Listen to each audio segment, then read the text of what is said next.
breeze to my knees. I'ma let it go, just let it be. Assalamualaikum warahmatullahi wabarakatuh.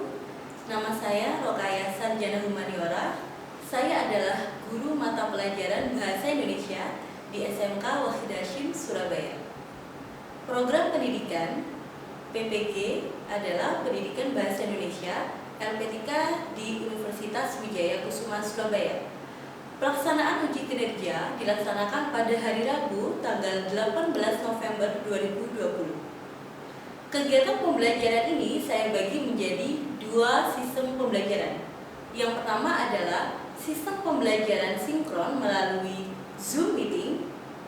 Yang kedua, pembelajaran asinkron melalui Google Classroom. Kegiatan pembelajaran sinkron ini diawali dengan pemberitahuan kegiatan pembelajaran, yaitu jadwal kegiatan pembelajaran akan diberitahukan melalui grup WhatsApp kelas. Berikut adalah kegiatan pembelajaran sinkron melalui Zoom meeting.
Assalamualaikum warahmatullahi wabarakatuh. Waalaikumsalam warahmatullahi wabarakatuh. Baik anak-anak, kita mulai saja ya pembelajaran kita pada pagi hari ini.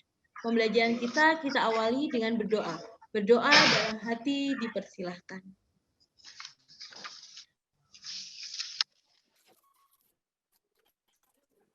Berdoa selesai.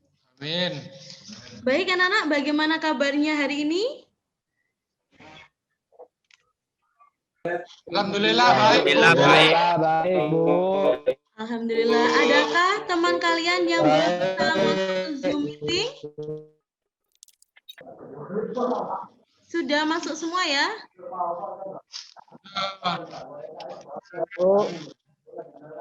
Ya, sudah masuk semua? Oke, baik. Sudah masuk semuanya. Semua teman-teman kalian sudah bisa masuk. Kita mulai saja ya pembelajaran kita pada pagi hari ini.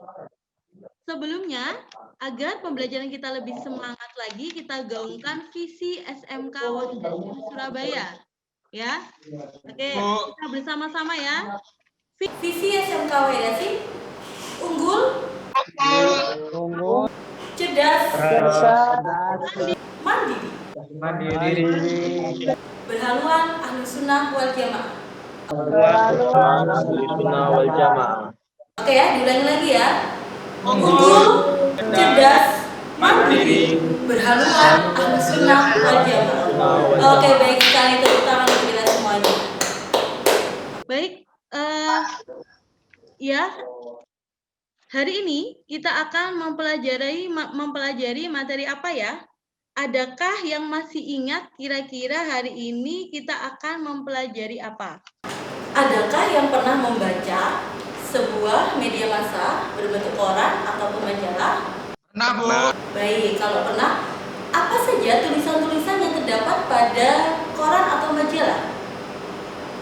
Kira-kira ada yang bisa menjawab? Kira-kira tulisan apa saja yang terdapat pada koran ataupun majalah?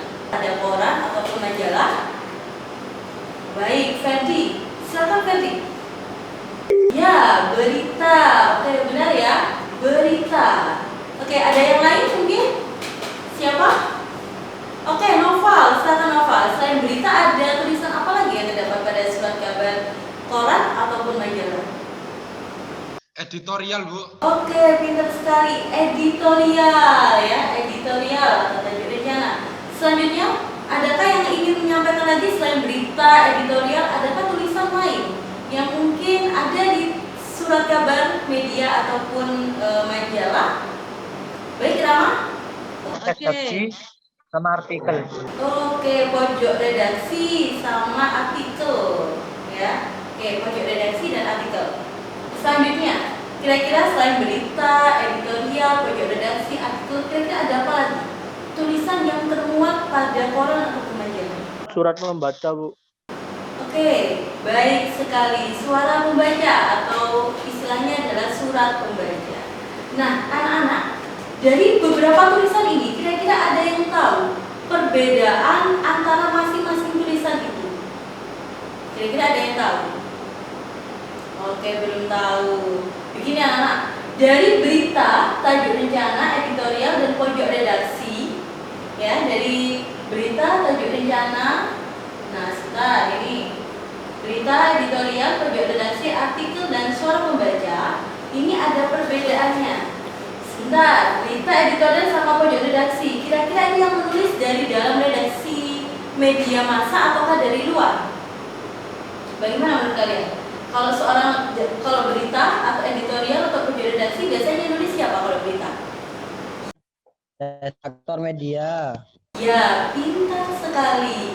Yang menulis adalah dari redaktur media massa. Ya. Nah, ini dari redaktur media massa. Sedangkan untuk artikel suara pembaca, kira-kira yang menulis siapa? Kira-kira kalian bisa tidak menulis artikel dan suara pembaca dan dikirim di sebuah media massa? Kira-kira bisa? Luar. Iya, tepat sekali. Jadi artikel dan suara pembaca yang menulis adalah orang yang berada di luar, ya, orang yang berada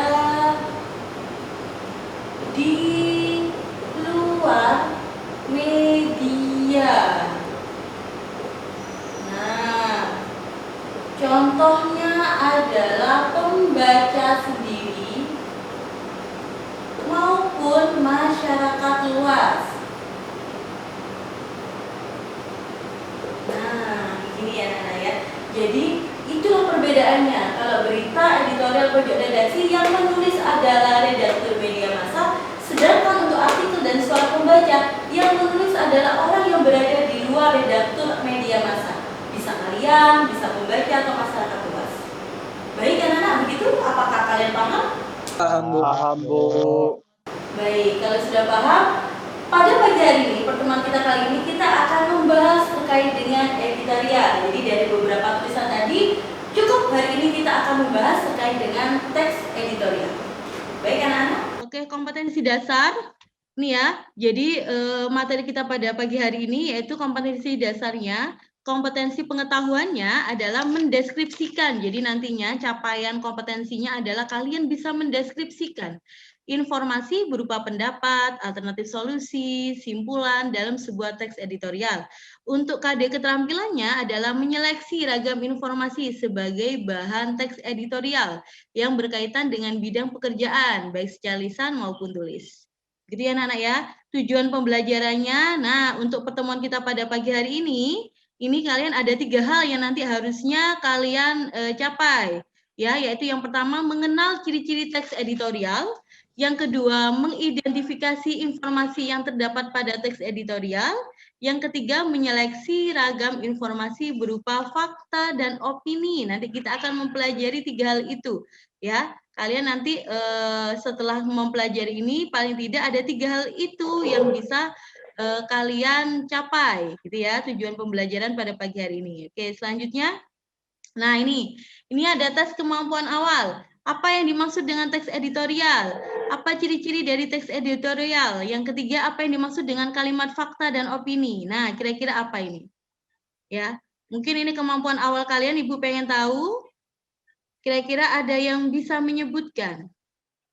Oke, wah, berarti masih bingung ya? Oke, Ibu lanjutkan. Kira-kira setelah akhir pembelajaran ini, kira-kira kalian sudah bisa menjawab 3 hal ini apa tidak? Ya, oke, Ibu lanjutkan sekarang. Nah, oleh karena itu, coba kalian sekarang cermati video hasil penelitian terbaru yang dirilis ke publik oleh peneliti Institut Teknologi Bandung tentang potensi tsunami setinggi 20 meter di selatan Jawa menjadi peringatan dini bagi semua pihak untuk bersiap menghadapi bencana yang tak terduga. BMKG menegaskan ancaman potensi tsunami tersebut nyata meski tidak bisa diprediksi kapan akan terjadi. Bagaimana langkah mitigasi yang perlu disiapkan untuk mengantisipasi potensi bencana tsunami tersebut? Malam ini kita akan membahasnya dengan narasumber yang sudah bergabung dari luar studio melalui sambungan Zoom. Sudah ada Ibu Dwi Korita Kanawati, Kepala BMKG. Selamat malam Bu Dwi Korita. Aktif untuk menanggapi itu masuk ke dalam penilaian. Ya Bu Dwi Korita, langsung saja ini beberapa hari ini heboh soal hasil riset yang dirilis ke publik dari ilmuwan ITB Bu tentang potensi tsunami 20 meter di selatan Jawa. Seperti apa sebetulnya penjelasan BMKG supaya tidak terjadi simpang siur informasi dan juga dikhawatirkan kemudian menimbulkan kebingungan di publik Bu Dwi Korita? Terima kasih. Jadi sebetulnya riset-riset tersebut sangat penting untuk menguatkan mitigasi. Dan ini bukan temuan yang pertama. Karena sejak tahun 2014, peneliti dari BPPT Bapak Dr. Wijokongko juga telah melakukan analisis dan perhitungan yang hasilnya kurang lebih sama. Angkanya 20-20. Jadi 20 ketinggian, 20 menit waktu datangnya. 2016 ada lagi profesor dari Amerika, Profesor Ron Harris, juga melakukan kajian dengan metode yang berbeda, tetapi keluarnya juga kurang lebih sama, 20-20.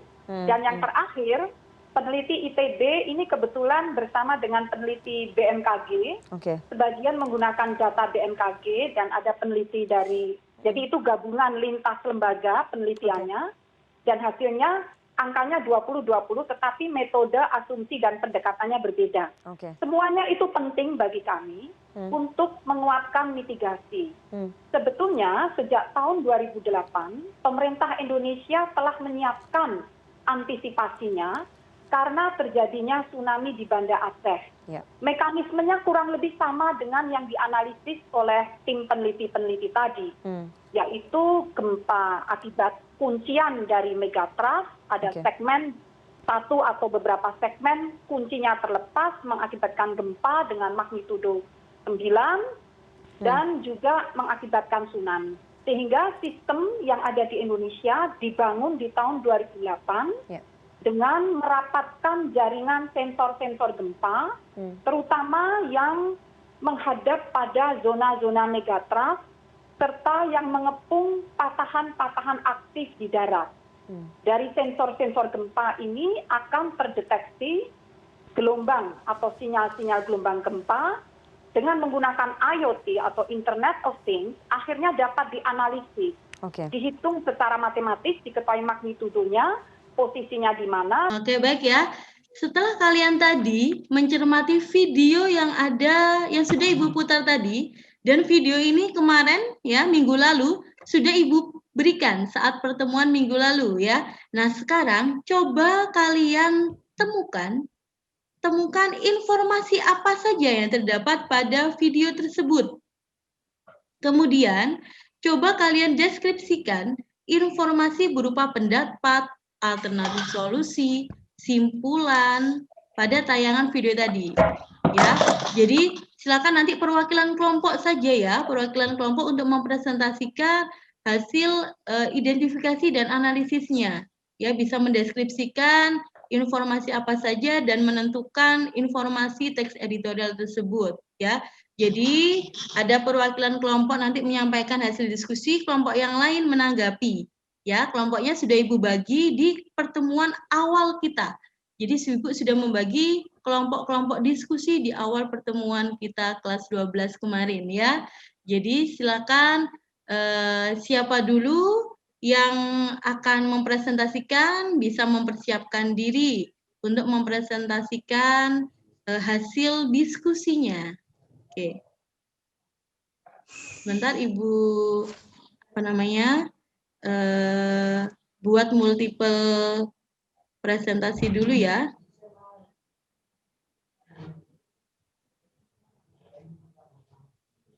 Oke, sebentar. Oke, kira-kira perwakilan dari kelompok berapa dulu yang ingin berpresentasi? Oke, baik. Iis dari kelompok berapa, Nak?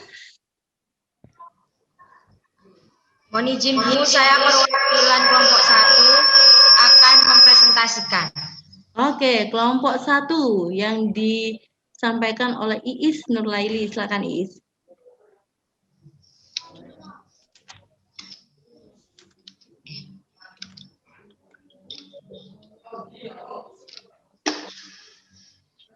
Saya akan mempresentasikan tentang identifikasi informasi teks editorial.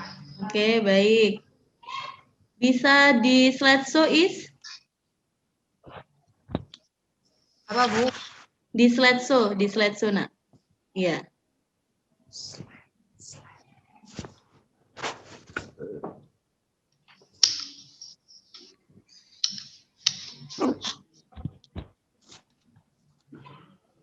Oke, selanjutnya.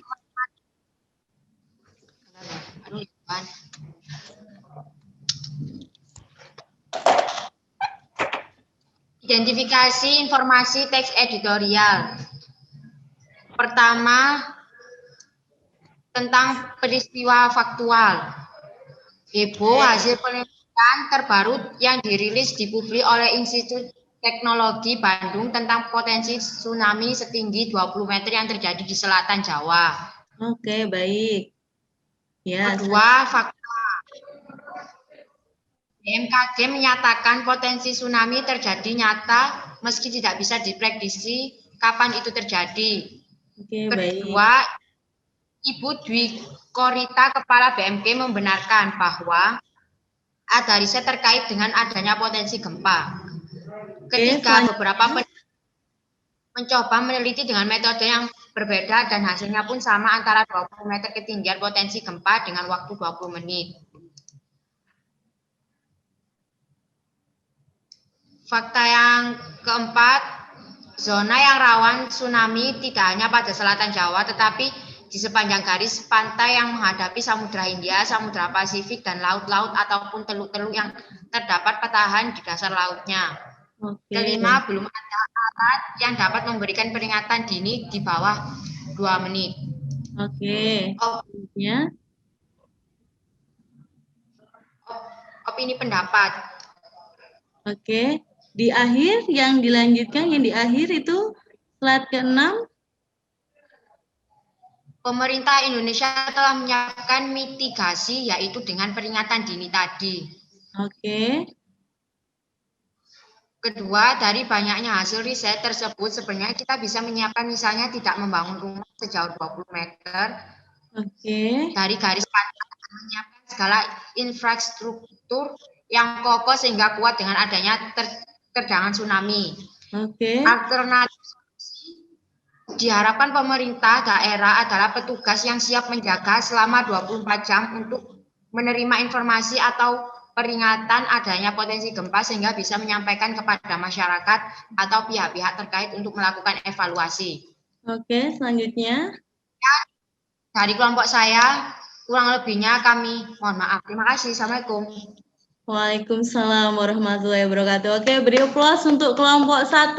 Oke, baik. Untuk perwakilan anggota kelompok 1, apakah ada yang ditambahkan? Kalau tidak ada, Ibu persilahkan untuk kelompok 2, 3, dan 4 mungkin ada yang mau menanggapi terkait dengan hasil identifikasi dari kelompok 1. Adakah yang mungkin oh ini kurang benar, mungkin oh ini sudah saya Fitri kelompok 4. Sebelumnya saya mau mengucapkan selamat pada kelompok 1 yang sudah presentasi dengan sangat baik. Saya hanya menambahkan sedikit dari temuan kelompok 1, yaitu bentar tak. Oke, boleh dipresentasikan juga. Oke, baik. Silakan presentasikan untuk kelompok 4 ya. Hasilnya ada yang berbeda dengan kelompok 1 ini ya. Yaitu pada bagian kesiapan masyarakat dalam merespon peringatan dini harus ditingkatkan. Merupakan simpulan karena redaksi menegaskan kembali peristiwa awal. Itu saja Bu, tambahan dari kelompok 4. Oke, baik. Tadi kelompok 1 menyampaikan itu adalah alternatif solusi ya. Tadi belum ada simpulannya ya. Jadi ini termasuk ke dalam apa menurut kelompok 4? Redaksi. Termasuk ke dalam apa untuk kelompok 4? Simpulan ya. Di sini kelompok 4 menuliskan bahwa ini simpulan ya.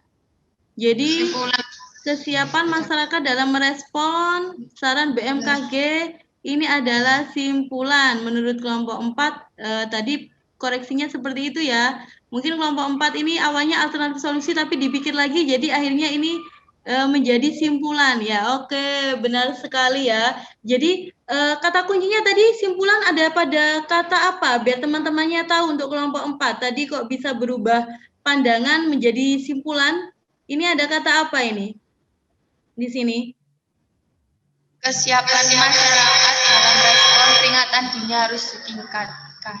Peringatan dini, di sini ada peringatan dini ya. Ini mengacu pada peristiwa awal ya. Oke, baik. Jadi ini menyimpulkan, jadi menegaskan kembali dari isi atau peristiwa faktual yang sedang disoroti ya. Nah, baik anak-anak. Oke, boleh di stop screen dulu.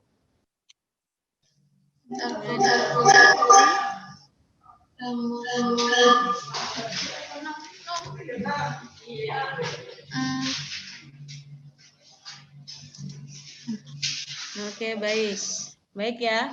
Jadi seperti itu ya. Jadi apakah kalian jadi sudah sangat baik sekali tadi respon dari kelompok lain juga memperbaiki kelompok yang lainnya. Jadi kelompok 1 tadi ada koreksi dari kelompok 4 sangat baik sekali. Itu adalah tujuan dari presentasi ya.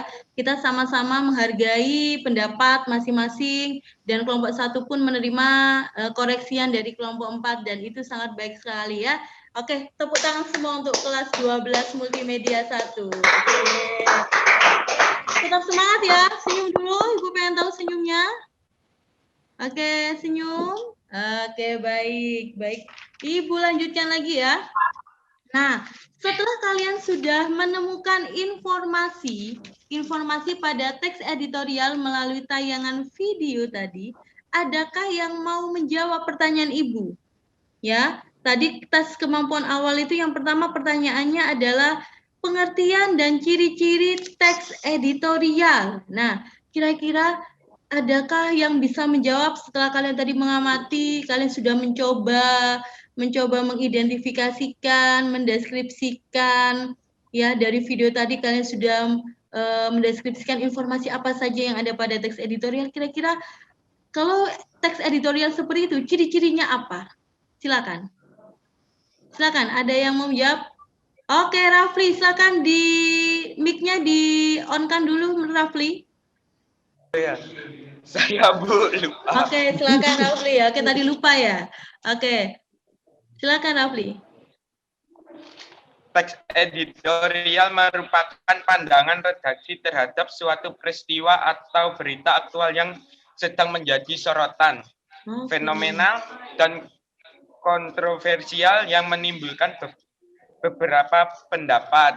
Oke, sebentar, stop dulu. Oke, jadi pengertiannya tadi Rafli menyampaikan bahwa teks editorial adalah pandangan redaksi. Jadi redaksi itu siapa? Orang yang berada dalam sebuah apa? Redaksi adalah orang yang berada dalam sebuah media, ya, dalam sebuah media. Jadinya itu tadi pandangan seorang redaksi terhadap peristiwa aktual yang sedang disoroti, ya, gitu ya.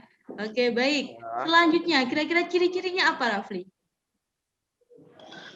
1. Peristiwa aktual. 2. Berisi opini pendapat redaksi media. 3. Memiliki kritik penilaian redaksi apresiasi terhadap isu yang dibahas. Yang keempat. Terdapat saran atau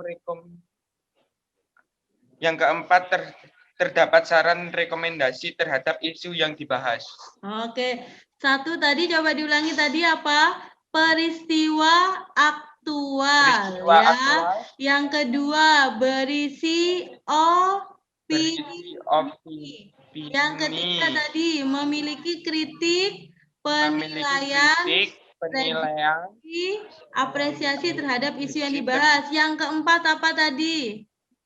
Terdapat saran atau rekomendasi terhadap isu yang dibahas. Tepuk tangan untuk kita semuanya. Oke, baik ya.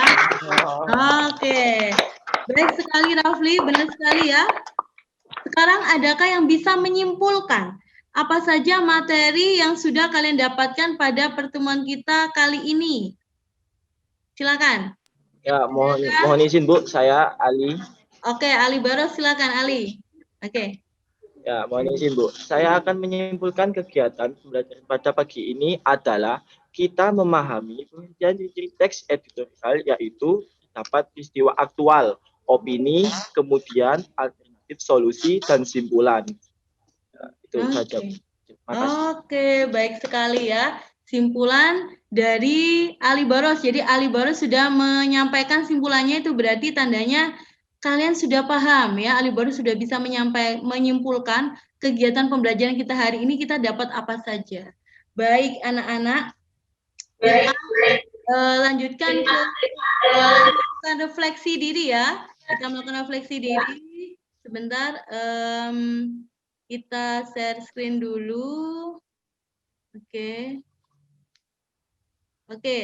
Nah, kita sekarang melakukan refleksi diri. Kira-kira nih, dari apa yang sudah kita pelajari pada pagi hari ini, kira-kira ada yang ingin menyampaikan manfaat apa yang bisa kalian ambil dari pembelajaran kita pada pagi hari ini? Ataukah ada materi yang mungkin masih belum paham? Atau tadi masih, saya masih bingung Bu. Nah, silakan disampaikan. Silakan. Mohon izin. Oke, silakan Putri ya. Oke, Putri, silakan Putri. Adakah yang masih bingung, Putri? Menurut saya, manfaat mempelajari teks editorial ini sangat penting, tidak hanya sebagai tambahan ilmu akademik, tetapi dengan mempelajari teks editorial ini, kita bisa memilah mana berita yang hoax dan tidak. Untuk materi, ada sedikit yang masih bingung, Bu. Apa perbedaan tajuk rencana dengan teks editorial? Oke, baik. Pertanyaan dari Putri ya. Jadi, benar, Putri bertanya seperti ini. Apa sih Bu perbedaan? Saya sering menemukan itu tulisannya tajuk rencana, bukan editorial. Kira-kira ada perbedaan? Nah, Putri, adakah teman-teman yang mau menjawab? Adakah perbedaan antara tajuk rencana dan editorial? Apakah sama? Hanya istilahnya saja yang berbeda? Adakah yang bisa menjawab? Sebelum Ibu menjawab, Ibu lempar dulu kepada kalian. Mungkin ada yang ingin menjawab? Anam mungkin?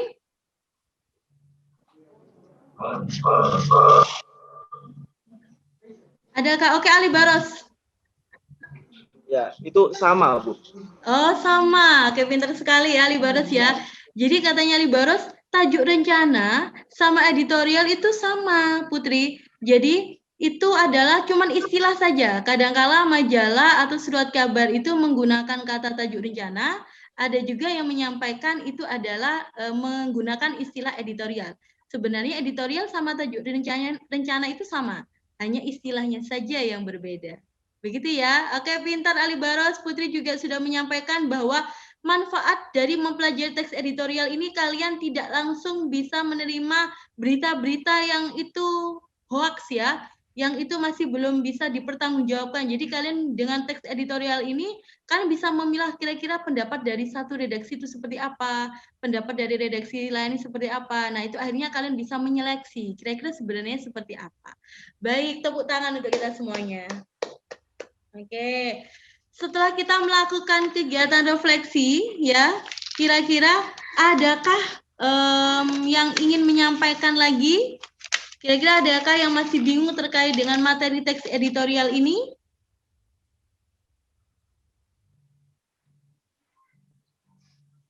Adakah yang masih bingung?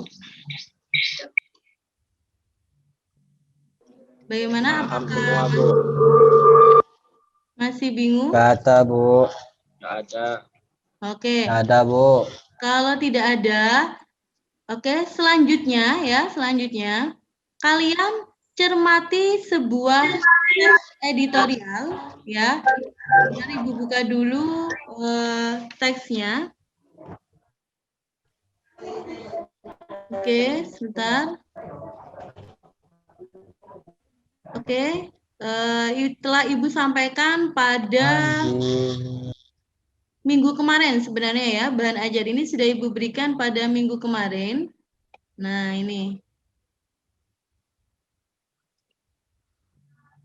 Ibu buka dulu slide-nya sebentar. Oke.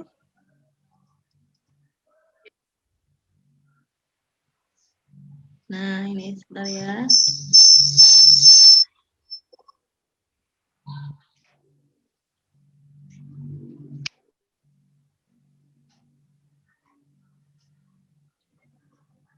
Nah, ini. Oke, sebentar. Ibu share screen dulu.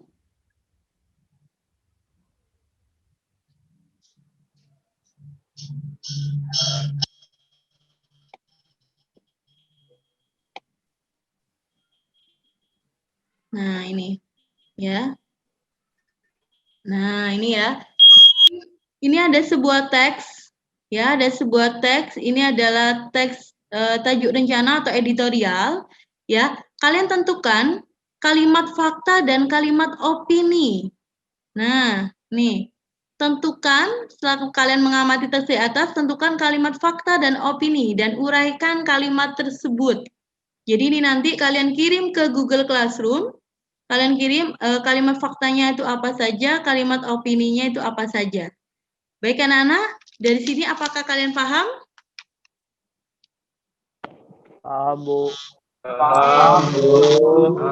Kalau paham, nanti ini jangan lupa ya, setelah kegiatan pembelajaran sinkron ini, kalian masuk ke Google Classroom, kemudian kalian kirim tugas kalian ini ke Google Classroom, kemudian kalian juga melampirkan lembar presentasi tadi ya, kalian kan menilai presentasi dari teman-teman kalian nilai, kalian coba menilai dulu, kemudian kirim juga lembar presentasi tadi ke dalam template yang sudah Ibu sediakan di Google Classroom. Begitu ya anak-anak ya.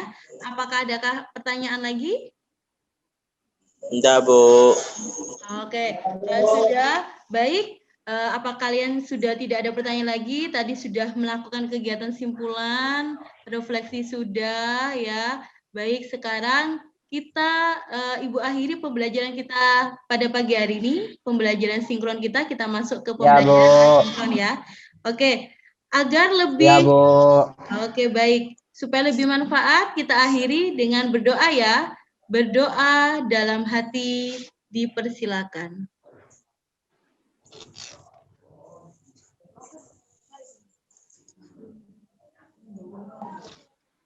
Amin. Oke, selesai. Oke, baik. Agar lebih semangat lagi, Ibu ingin mendokumentasikan terlebih dahulu foto kalian. Ya, silakan supaya semangat kepalkan tangan kalian. Ibu akan share screen dulu. Ibu akan foto dulu ya. Oke. Oke, semuanya senyum Ali Baros. Oke, siap. Oke, ucapkan semangat.